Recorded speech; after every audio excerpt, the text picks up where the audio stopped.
Kung karon isa ka ana igsoon, naapay dako nga chance nga imong ma-wave ang imuhang kinabuhi paingon sa sakto nga dalan.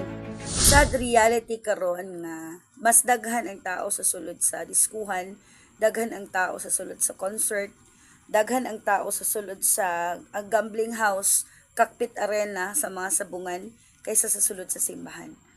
No, sad reality ni katapusang panahon nga mas daghan ang mga tao nga nahisalaag kaysa sa mga tao nga nangalagad sa Ginoo. So ato ang i-self check atong kaugalingon igsuon na niining katapusang panahon usa bata ni anang mga tawhana nga nahisalaag ang agihanan. But remember, there is good news before I start. There is good news. Naapagyoy panahon na i-turn back nimo or i-change nimo ang imo ang kinabuhi. What does the Bible say about worldly pleasure? So unsay gisulti sa pulong sa Ginoo about anang mga kalibutanong mga kalipay, mga kalibutanong nga mga butang. Dinhi sa 1 John chapter 2 verse 15 to 17 sa Bisaya akong basahon para dali lang gyud masabtan. Nag-ingon diri, ayaw ninyo higugmaa ang kalibutan o bisag unsa nga iya sa kalibutan. Kung higugmaon ninyo ang kalibutan, wala kamo mahigugma sa amahan. Kay ang tanang butang nga iya sa kalibutan, ang unodnong kahidlaw, ang tanang gikaibgan sa mga mata ug ang tanang gipasigarbo sa tao, dili kini iya sa amahan kun dili iya sa kalibutan.